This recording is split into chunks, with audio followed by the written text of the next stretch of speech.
Waalaikumsalam. Gimana kabar Ananda hari ini? Sehat, Bu. Alhamdulillah ya, Ibu masih melihat banyak sampah di meja Ananda sekalian. Silahkan dipilih dan luruskan meja dengan meja yang di depan, dan keluarkan buku pembelajaran kita hari ini. Sebelum memulai pembelajaran, sebaiknya kita berdoa terlebih dahulu. Ketua kelas, silahkan pimpin doa. Siap, gerak. Berdoa mulai. Berdoa selesai. Selanjutnya, Ibu absen terlebih dahulu. Adakah dari teman Ananda yang tidak datang? Hadir semua, Bu. Alhamdulillah ya, hadir semua. Selanjutnya, sebelum kita memulai materi kita hari ini, Ibu mau tanya dulu, apakah masih ingat Ananda apa yang kita pelajari minggu kemarin? Tekanan zat cair.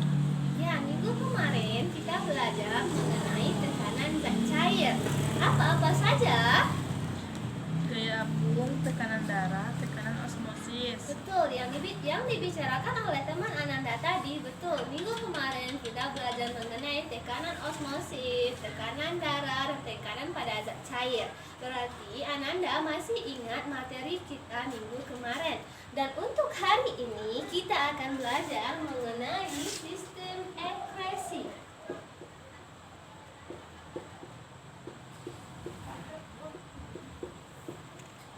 Dengan tujuan pembelajaran, setelah belajar ini, Ananda dapat mengetahui apa itu sistem ekskresi pada manusia, apa-apa saja organ yang terlibat dalam sistem ekskresi manusia, dan proses pembentukan urin pada manusia.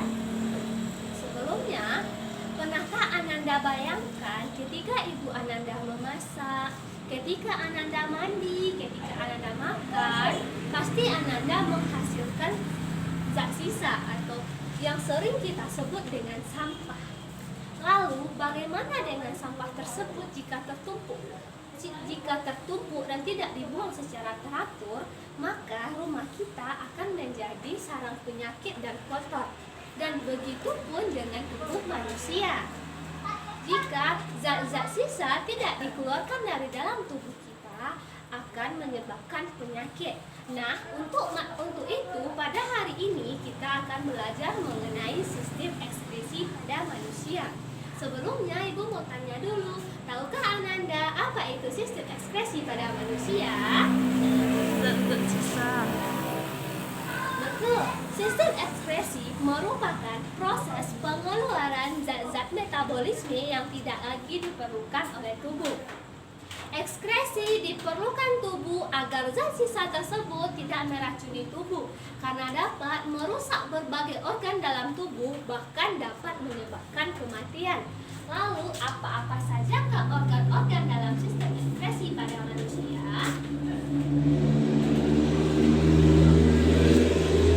Siapa? Ada Anda yang tahu apa-apa saja organnya? Ginjal, Ya, ginjal. Apa lagi? kulit, Kulit. Lalu paru-paru, paru-paru. Yang terakhir, hati. hati. Dari keempat ini, tahukah Ananda apa yang dikeluarkan masing-masing organ tersebut? Ginjal, apa yang dikeluarkan oleh ginjal manusia? Urin, Urin. Kulit. keringat, Keringat. Paru-paru. CO2, Karbon dioksida atau CO2, dan hati empedu. empedu.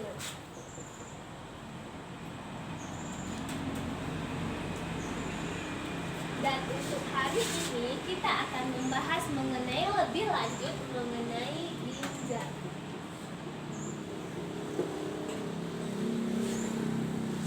Tahukah Ananda apa itu ginjal?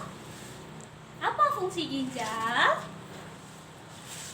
Ginjal manusia berfungsi untuk menyaring darah yang mengandung zat sisa metabolisme dari sel di seluruh tubuh.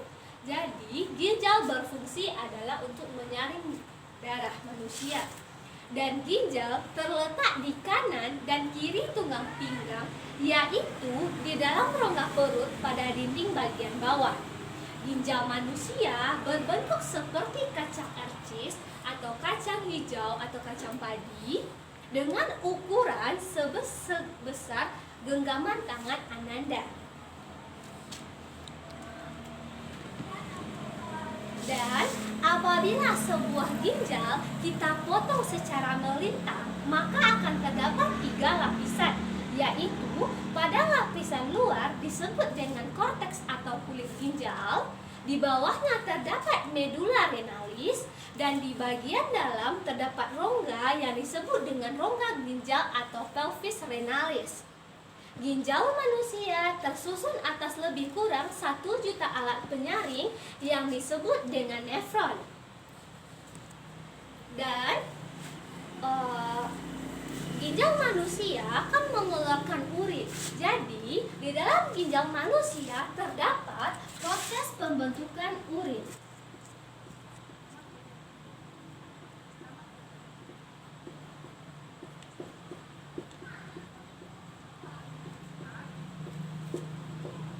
Terdapat 3 proses pembentukan urin pada manusia. Adakah Ananda yang tahu apa-apa saja? Tahap filtrasi. Iya, tahap filtrasi. Selanjutnya, Reabsorpsi. reabsorpsi. Selanjutnya, Augmentasi. augmentasi. Yang pertama kita akan membahas mengenai tahap filtrasi. Pada proses filtrasi, proses penyaringan darah, pada tahap ini zat-zat sisa metabolisme akan disaring dan akan menghasilkan zat yang harus dibuang oleh tubuh. Proses filtrasi akan menghasilkan urin primer atau filter normal lurus yang mengandung urin, air, glukosa, dan garam. Proses filtrasi dilakukan oleh glomerulus ginjal. Jadi, pada tahap filtrasi dihasilkan urin primer.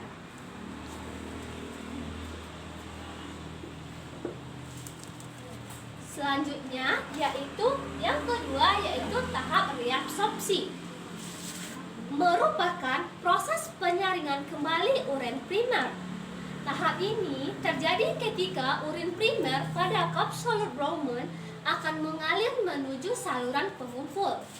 Urin primer biasanya masih menggunakan zat yang masih berguna bagi tubuh, seperti glukosa, asam amino, dan garam. Sehingga pada tahap reabsorpsi ini, urin primer akan disaring kembali dan zat yang berguna akan diserap kembali oleh tubulus proximal dan lekung Henle, sehingga dihasilkan urin sekunder atau vitreous tubulus. Urin ini memiliki kadar urea yang cukup tinggi, dan pada tahap reabsorpsi ini yang dihasilkan adalah urin sekunder.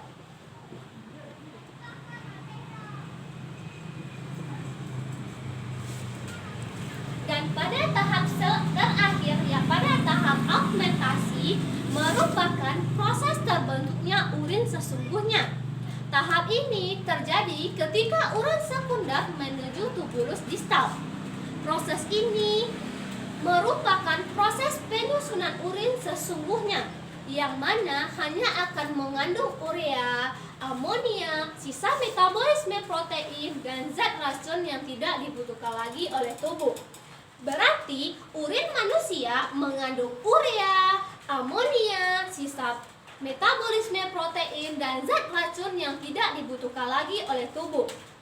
Dan selanjutnya urin akan menuju ductus coalescens dan bermuara di rongga ginjal.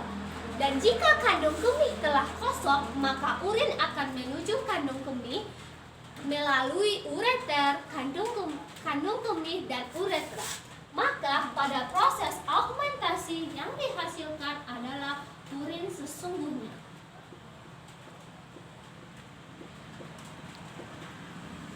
Jadi, dari proses ketiga ini pada pada proses filtrasi dihasilkan urin primer, pada proses reabsorpsi dihasilkan urin sekunder, dan pada proses augmentasi dihasilkan urin sesungguhnya.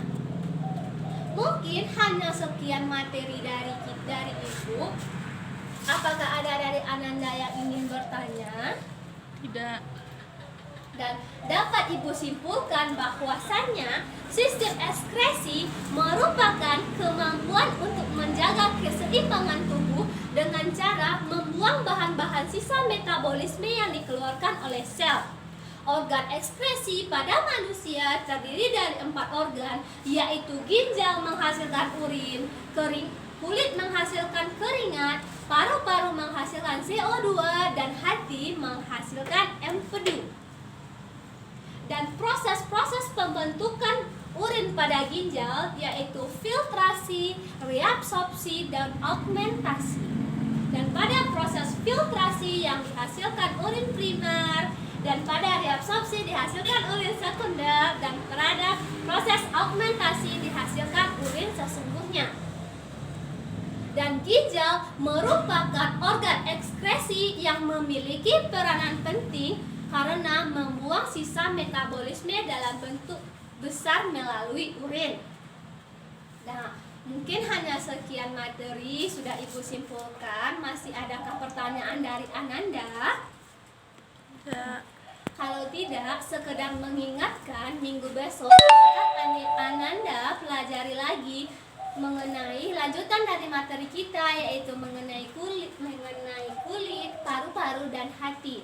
Dan kerjakan latihan Ananda mengenai ginjal tersebut di buku paket Ananda masing-masing, dan minggu besok akan kita bahas. Mungkin hanya sekian sampaian materi dari Ibu tutup kelas kita pada hari ini. Mohon maaf jika Ibu ada salah. Assalamualaikum warahmatullahi wabarakatuh.